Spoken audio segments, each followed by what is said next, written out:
À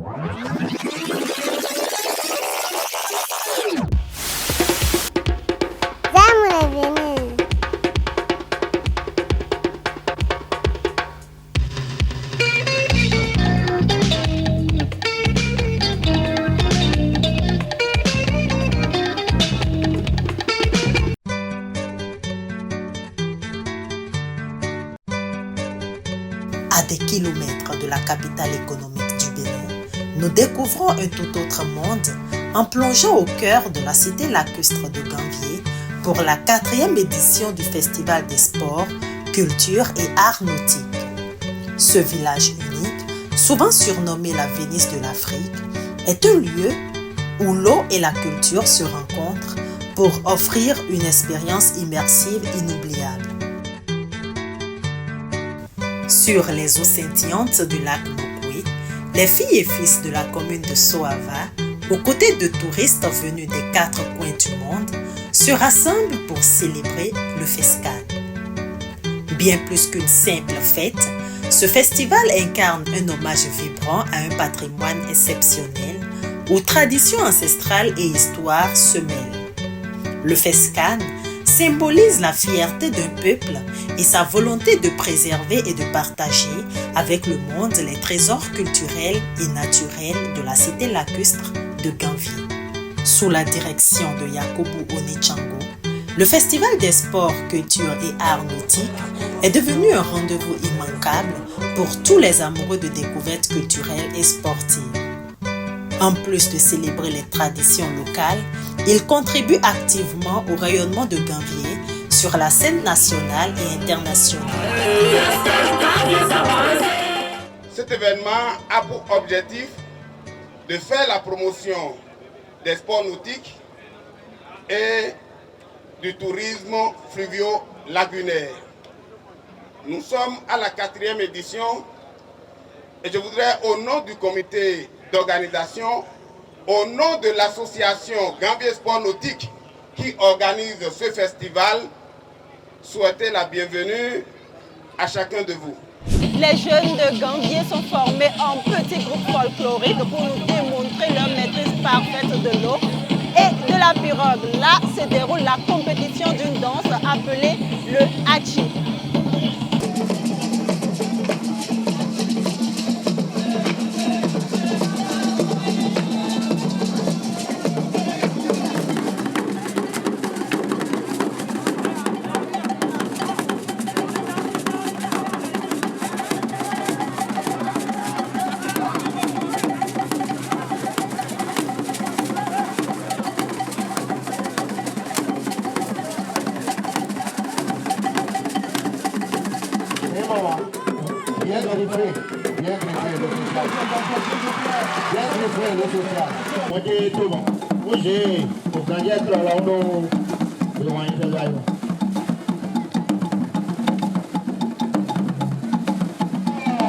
C'est merveilleux.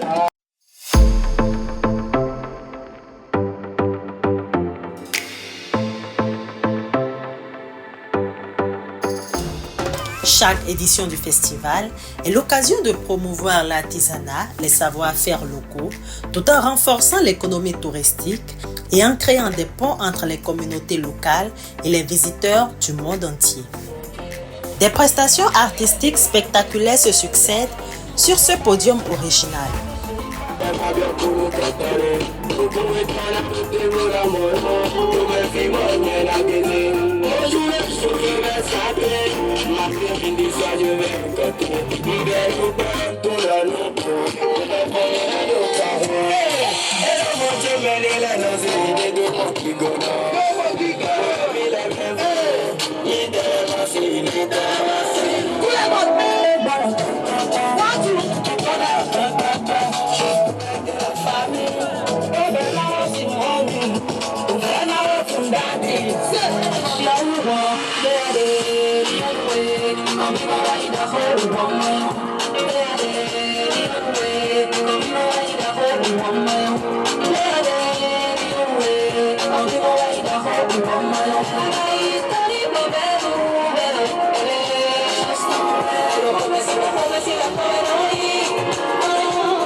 Sous l'œil attentif d'un jury d'experts, les artistes aux talents remarquables rivalisent d'ingéniosité, exécutant des danses nautiques fascinantes. Ces chorégraphies allient la grâce des mouvements aquatiques à l'agilité des danseurs, créant un véritable ballet harmonieux où chaque geste raconte l'histoire et la culture de Ganvié.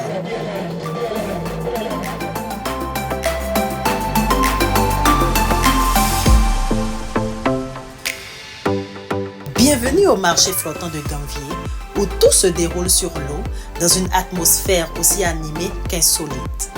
Contrairement au marché traditionnel, ici les transactions se font depuis des pirogues habilement aménagées en étal flottant.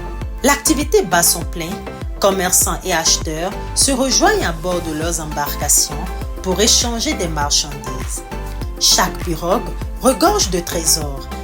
J'en ai profité pour savourer une tisane énergisante. Infusée avec des plantes locales soigneusement sélectionnées, elle m'a instantanément revigorée. Les arômes subtils des herbes, mêlés à des touches d'agrumes et de gingembre, apportent non seulement un boost d'énergie, mais aussi une sensation de bien-être pour garder l'esprit et le corps alertes tout au long de la journée. Bonjour monsieur, vous êtes le maire de la commune de Soava. Quelle est la plus-value de ce festival pour cette commune? D'abord, je voudrais dire au peuple béninois que chaque peuple avec sa culture. Si nous rentrons un peu dans l'histoire, il n'y a pas dans un passé récent, nous avons eu le Vaudou des Aouida. Il y a eu le festival des masques à Porto Novo. Aujourd'hui, nous sommes en train de vivre un événement très heureux, un événement culturel qui est lié à notre environnement. Ce festival doit contribuer à la promotion des sports, la culture et des arts nautiques comme moyen d'épanouissement de la jeunesse. Vous avez vu tout un peuple qui se réunit ici aujourd'hui et ça va un peu dans le sens de développement de la commune, l'appui de Soava, parce que c'est ce que nous avons à vendre à l'étranger. Je voudrais profiter pour inviter tous ceux qui n'ont pas mis pied ici aujourd'hui de tout faire pour être au rendez-vous de la 5e édition que nous projetons déjà pour l'année 2025. Vous entendez vous-même, il y a une artiste qui a chanté, on n'a plus besoin de dire, vous-même vous voyez, on n'a plus besoin de parler. C'est une immense joie qui nous anime ici aujourd'hui.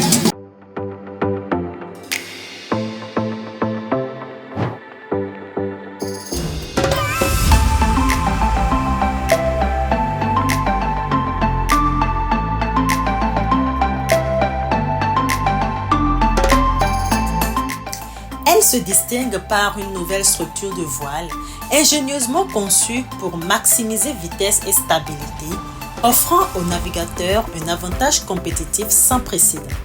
C'est la course de voile.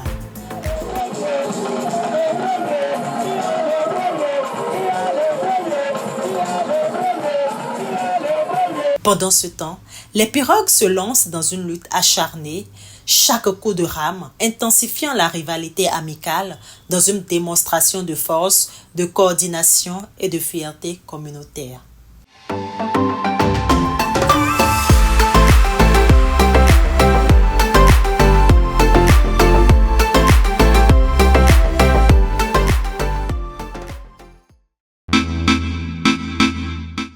Sur cette terre entre lac et ciel, alors que le vent se calme et que les festivités se poursuivent, nous quittons le cœur du lac pour nous diriger vers l'est de Ganvié pour une autre compétition où force et technique s'affrontent désormais sur un podium sur pilotis. Le FESCAN, c'est aussi la découverte de certaines disciplines sportives. Alors là, juste derrière moi, en arrière-plan, vous suivez la compétition interclub de l'Atlantique sur ergométrie.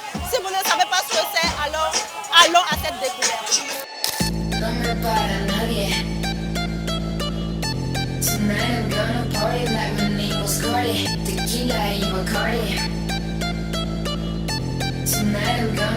like my name was Cardi. No me para nadie. Tonight I'm gonna party like my name was Cardi. Tequila, tequila, tequila, tequila.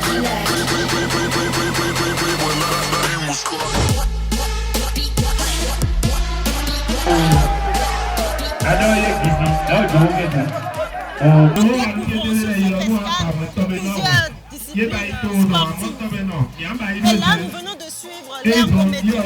Expliquez-nous un peu ce que c'est pour nous qui ne savons pas. L'ergomètre fait partie de la discipline d'aviron. C'est une machine qui est pratiquée en salle. Ça permet la mise en condition des athlètes. Les mouvements qui sont effectués dans l'aviron sur l'eau, c'est ces mêmes mouvements qui sont effectués sur l'ergomètre. Quand nous prenons par exemple quelqu'un qui veut faire l'ergomètre, il doit faire le kilométrage. Le kilométrage, c'est dire il va régler l'ergomètre sur une distance donnée. Donc l'ergomètre, en résumé, c'est une machine qui est pratiquée en salle ou, comme vous l'avez vu, pour la mise en forme, la mise en physique des athlètes avant de monter sur l'eau. Avant de monter sur l'eau, ça veut dire que tout le monde peut faire ce sport. Oui, c'est un sport que tout le monde peut pratiquer. Pour le maintien du corps. Pour le maintien du corps. Et comment est-ce que vous déterminez le gagnant? Le gagnant, comme je l'ai dit tantôt, nous avons 2000 mètres, par exemple. Celui qui fait 7 minutes, par contre l'autre fait 8 minutes, c'est celui qui a fait 7 minutes qui est gagnant. Ah bon? Oui. Comme tout à l'heure, on a vu l'un des candidats qui s'est écroulé. Oui. Il était fatigué, essoufflé. Ce candidat-là, c'est un candidat qu'on n'arrive pas à détrôner depuis un certain temps. Oh c'est le majeur des seniors depuis de longues années.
Nous sommes à la nuit de l'histoire qui retrace non seulement l'histoire de Ganvié, la cité lacustre, mais surtout une histoire des plus palpitantes. Alors, elle est racontée en langue aïzo, qui est la langue de cette localité, mais je me donnerai le plaisir de vous traduire cette histoire palpitante en langue française. On y va.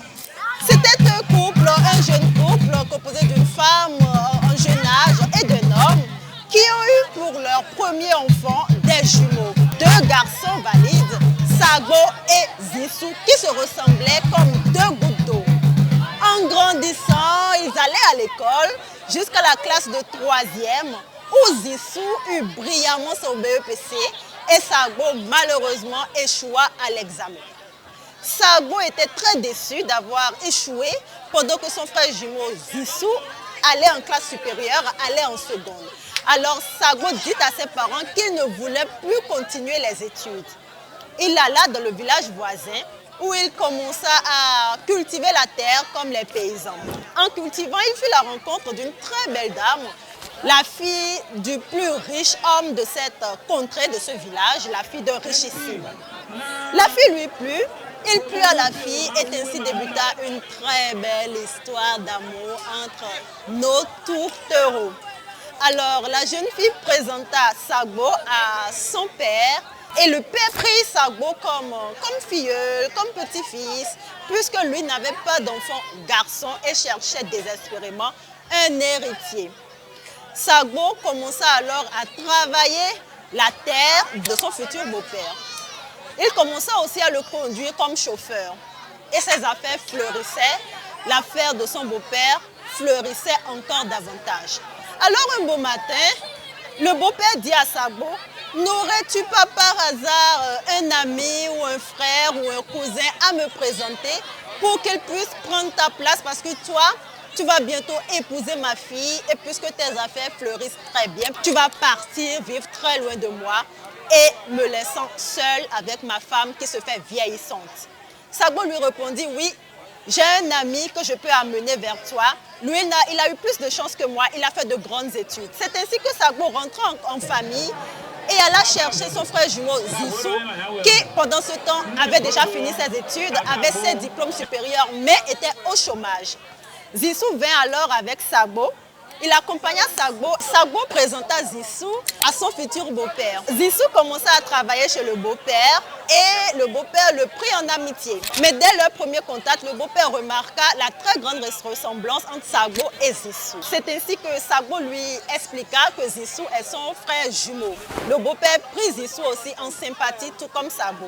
Un matin, on ne sait quelle mouche piqua Zissou, qui alla trouver le beau-père richissime de son frère jumeau Sagbo et lui dit qu'à chaque fois que ce dernier allait en voyage, Sagbo s'accouplait avec la maman de la maison. Le beau-père richissime se fâcha, prit sa voiture de nuit, se rendit sur ces grandes terres fertiles à la rencontre de ses cultivateurs, des paysans qui travaillaient pour lui. Il arriva là-bas à l'aube, à 5 h du matin, rassembla tous les paysans qui travaillaient pour lui à sa solde et leur dit ceci: « Sagbo m'a trahi, quand vous le verrez sur mes champs, attrapez-le et mettez-le au feu comme un rat. » Les paysans acquiescèrent et le richissime retourna chez lui. Au petit matin, Sagbo, ne se dotant de rien, prit sa voiture pour se rendre sur les champs de son beau-père. Mais il se souvint d'un adage que la maman de la maison, la femme de son beau-père, lui répétait à chaque fois: « Sagbo, quand en chemin tu t'en vas et que tu trouves sur ton chemin une paroisse ou une chapelle, prends toujours le temps de t'arrêter et de prier. » Alors en partant, Sagbo trouva une chapelle sur son chemin. Il se rappela de cette pensée, de ces paroles de sa belle-mère, de sa future belle-mère, arrêta le moteur de sa voiture, descendit et s'agenouilla pour prier le Seigneur. Cela lui prit quelques heures, ce qui fait que Sagbo est arrivé en retard sur les champs. Zissou, croyant que Sagbo l'avait déjà devancé, est parti aussi pour voir si la consigne laissée par le beau-père, malheureusement, il se rendit en premier sur les champs avant Sagbo. Et comme ils se ressemblent comme deux gouttes d'eau, les paysans le confondirent à Sagbo, l'attrapa et lui fit subir la sentence. Les paysans ont cuit Zissou, pensant que c'était Sagbo. Sagbo s'est rendu plus tard aussi sur les champs et demanda aux paysans: « Avez-vous exécuté toutes les consignes du maître des lieux ?» Les paysans lui disent: « Oui, tout a été exécuté. » Et Sagbo retourna alors voir son beau-père pour lui dire: « Beau-père, les paysans ont exécuté tes consignes, les récoltes ont été faites, tout est parfait. » Le beau-père, un peu perplexe, lui demanda: « Qui es-tu? Es-tu Zissou ou es-tu Sagbo ?» Et Sagbo lui répondit: « Mais c'est moi Sagbo. » Et le beau-père se rendit compte que le piège a été tendu à la mauvaise personne. C'est ainsi qu'il raconta à Sagbo tout le traquenard qui avait été mis sur pied par Zissou et lui. Et Sagbo lui expliqua que c'était un gros malentendu, c'était pire, un mensonge, car il n'avait jamais rien eu avec la maîtresse, la femme de la maison. La maman se fâcha parce que l'opprobre venait d'être jeté sur son nom. Elle ne pouvait jamais s'accoupler avec Sabo. Elle prit ses affaires et décida de quitter la maison. Le richissime beau-père s'agenouilla enfin et demanda pardon à son épouse. L'épouse ne voulait pas obtempérer, mais Sago demanda aussi pardon à sa future belle-mère et c'est ainsi qu'elle accepta de rester encore dans cette maison. La leçon à tirer, c'est qu'il ne faut jamais faire du mal à son prochain parce que tout mal qu'on fait finit toujours par se retourner contre soi. C'est un effet de boomerang. Ainsi s'acheva la nuit de l'histoire du FESCAN. On se retrouve pour d'autres aventures. Après cette nuit riche en histoire, le rythme change et Ganvié se métamorphose. Devenant la capitale béninoise de la mode, le temps d'un défilé flottant exceptionnel. Des matières diversifiées, des finitions impeccables et des collections originales. C'est ce qui définit les stylistes talentueux, pour la plupart ressortissants de la cité lacustre.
J'ai présenté ma collection à Ganvié pour pouvoir représenter mon papa parce que je suis un héritier du domaine.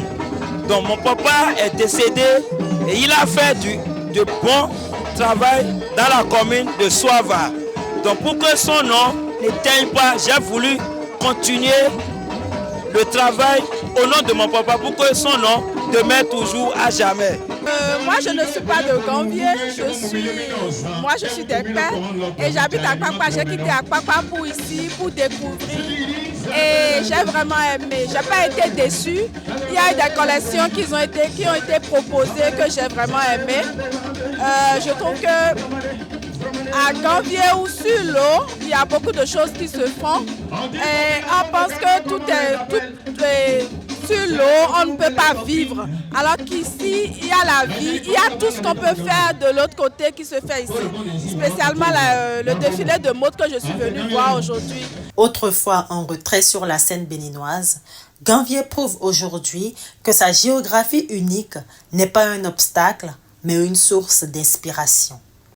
En attirant plus de 40 000 festivaliers, 140 artistes et 300 compétiteurs, le festival a non seulement enrichi l'expérience culturelle des participants, mais a également stimulé l'économie locale en générant des retombées significatives pour les secteurs du tourisme, de l'art et du commerce dans la région. Le Festival des sports, culture et arts nautiques de Ganvié s'achève, mais l'énergie qu'il a insufflée reste vive. Cet événement a brillamment mis en valeur les talents locaux et notre riche patrimoine culturel. Entre compétitions sportives et expressions artistiques, Ganvié a prouvé qu'elle est bien plus qu'une cité lacustre. C'est un trésor culturel béninois. Merci de nous avoir suivis et à très bientôt pour de nouvelles découvertes et émotions.